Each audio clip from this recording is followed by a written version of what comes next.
Hello friends, आज की इस वीडियो में हम सीखेंगे कि होम लोन अगर आपने कोई ले रखा है तो उसको आप प्रॉपर कैसे कैलकुलेट कर सकते हैं एक्सेल में कि कितना ईएमआई जा रहा है। ईएमआई अगर जा रहा है तो उस ईएमआई में इंटरेस्ट कितना जा रहा है और प्रिंसिपल अमाउंट कितना जा रहा है। और इन ईएमआई को भरने के बाद आपको ये पता करना है कि जैसे मान लीजिए आपने अभी तक 10 ईएमआई भर रखा है, तो आपका अभी लोन कितना भरना और बाकी है, यानी क्लोजिंग बैलेंस कितना बाकी है। इस तरह का अगर आप चार्ट बनाना चाहते हैं तो ये वीडियो आपके लिए यूजफुल हो सकती है। इस वीडियो को अभी लाइक कर दीजिए और इस वीडियो में बने रहिए ताकि इसको प्रॉपर कैसे बनाना है आप भी सीख सकें। तो मैं एक नई सीट पे चलता हूं और आप लोगों को बताता हूं। यहाँ पे देखिए, एक बंदे ने एक होम लोन लिया 28 लाख रुपए का। 9% का यहाँ पे इसका इंटरेस्ट आ रहा है और ये इंटरेस्ट जो है वो एनुअल है, यानी ईयरली है। और उसके बाद कितने साल तक भरना है? 20 साल तक भरना है। अब हम यहाँ पे निकालने वाले हैं कि ईएमआई कितनी बनेगी, इंटरेस्ट कितना जाएगा और प्रिंसिपल में कितना जा रहा है और क्लोजिंग क्या बचा है।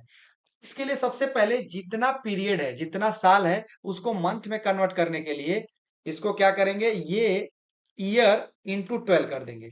तो 240 मंथ आ रहा है, तो यहाँ पे 240 तक लिख लेंगे। एक दो यानी 1 से 2, और इसको ड्रैग कर देंगे 240 तक। ये मंथ हो गए। इतने मंथ तक हमको भरना है, इतना हफ्ता भरना है, ऐसा बोल दो।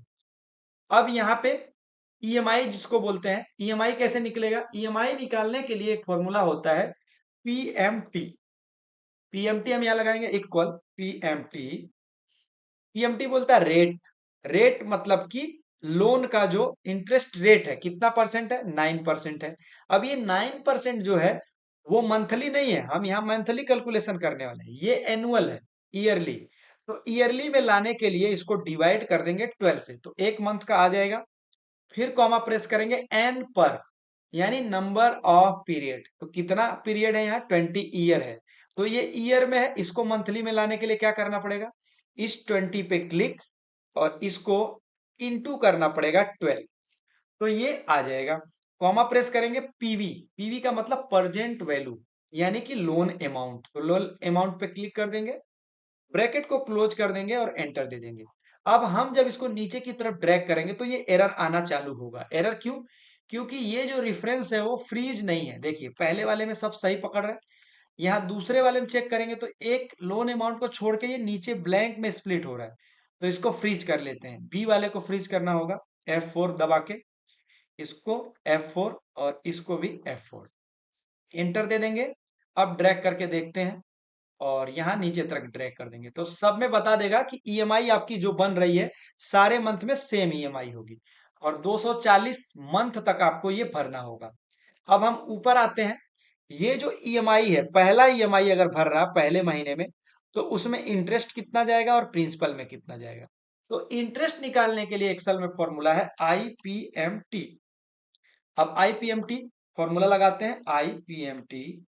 अब ये बोलता है रेट, तो ये रहा रेट। अब ये रेट एनुअली है, मतलब ईयरली है, इसको डिवाइड करेंगे 12 से। कॉमा प्रेस करेंगे पर, यहाँ एक नई चीज है पर। पर का मतलब कौन से मंथ के लिए? तो फर्स्ट मंथ के लिए। इस पे क्लिक कर देंगे, कॉमा प्रेस कर देंगे। अब ये बोलता है एन पर, यानी नंबर ऑफ पीरियड कितना है? तो 20 ईयर है। इस 20 ईयर को मंथली में लाएंगे क्योंकि ये मंथली निकल रहा है। तो यहाँ पे इंटू 12 कर देंगे। कॉमा करेंगे, ये पूछता है पीवी, परजेंट वैल्यू क्या है? तो हमारा लोन अमाउंट परजेंट वैल्यू है। और इसमें भी हाथों हाथ लॉकिंग कर देंगे क्योंकि नीचे अगर ड्रैग करेंगे तो वो एरर देगा। तो यहाँ पे लॉक कर देते हैं F4।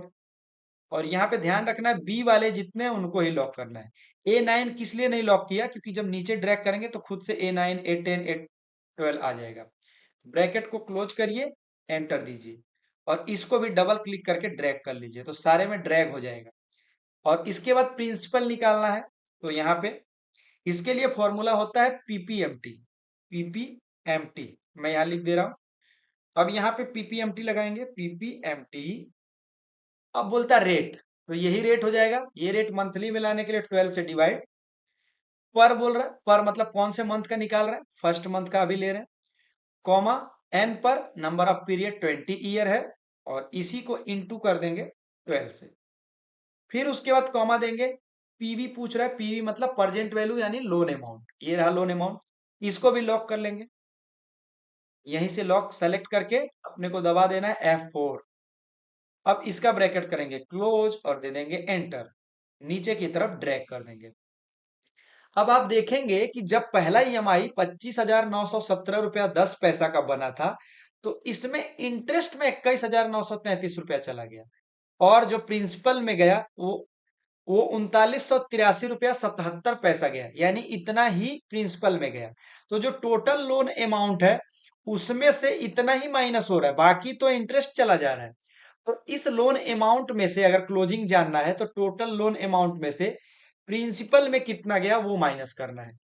तो इक्वल करेंगे और ये जो है इसको लेंगे, इसमें से अब इसमें से वैसे तो हमें ये माइनस करना चाहिए, तब पता चलेगा कि 28 लाख में से इतना प्रिंसिपल में जमा हुआ तो कितना बचा। तो माइनस अगर करके इसको माइनस करेंगे तो ये माइनस नहीं होगा, उल्टा प्लस हो रहा है, 28,39,000 हो गया। तो क्यों? क्योंकि ये माइनस में वैल्यू है, तो हम यहाँ पे प्लस साइन यूज कर लेंगे, तब जाके माइनस होगा वो। तो देखिए 28 लाख में इतना जमा किया तो इतना बचा। अब इसको नीचे की तरफ ड्रैग नहीं करेंगे, नहीं तो गलत देने लगेगा। अब क्या करना, 28 लाख में से पहला प्रिंसिपल माइनस हुआ तो इतना बचा। अब इसी में से ये दूसरा प्रिंसिपल माइनस होगा, तो माइनस करने के लिए मैं यहाँ क्या करूंगा, प्लस साइन यूज करूंगा, क्योंकि ऑलरेडी यहाँ नंबर माइनस में है। अब ये सारे माइनस में क्यों आ रहे हैं? क्योंकि कैश फ्लो का जो रूल है वो ये कहता है कि ये अमाउंट या जो भी अमाउंट आपके अकाउंट से माइनस होगा, यानी दूसरे के अकाउंट में क्रेडिट होगा, तो वो माइनस में ही दिखेगा। तो अब हम इसको नीचे ड्रैग कर देते हैं। नीचे ड्रैग करते ही आप देखेंगे कि जब आप जितनी ईएमआई भरते जा रहे हैं, पहला ईएमआई भरा तो आपको जो आपका लोन क्लोजिंग अमाउंट बच रहा है वो 27,96,016 रुपया 23 पैसा बच रहा है। फिर दूसरा ईएमआई आपने भरा तो 27,92,000, फिर 27,87,000, 27,83,000, इसी तरह ये कम होता जाएगा धीरे धीरे धीरे धीरे। और यहाँ आप देखेंगे पहले महीने में इंटरेस्ट ज्यादा देना पड़ रहा है, 21,900, फिर 21,902, 21,800, कम होता गया 21,700, इसी तरह कम होते होते यहाँ देखिए 20,000 आ गया। फिर और नीचे जब ये कम होगा तो ये बढ़ेगा, यानी इंटरेस्ट कम होगा तो प्रिंसिपल बढ़ेगा। तो इसी तरह से आप बना सकते हैं लोन अमाउंट को, आप कैलकुलेट कर सकते हैं कि कब कितना भर रहे हैं, इंटरेस्ट में कितना जा रहा है, प्रिंसिपल में कितना जा रहा है, क्लोजिंग में कितना जा रहा है। इस तरह का चार्ट बना सकते हैं, और ये सीट अगर आपको चाहिए तो आप हमें कमेंट कर सकते हैं, मैं आपको ये सीट भेज दूंगा। तो ये वीडियो कैसी लगी जरूर बताइएगा, और एक लाइक और कमेंट जरूर कर दीजिएगा।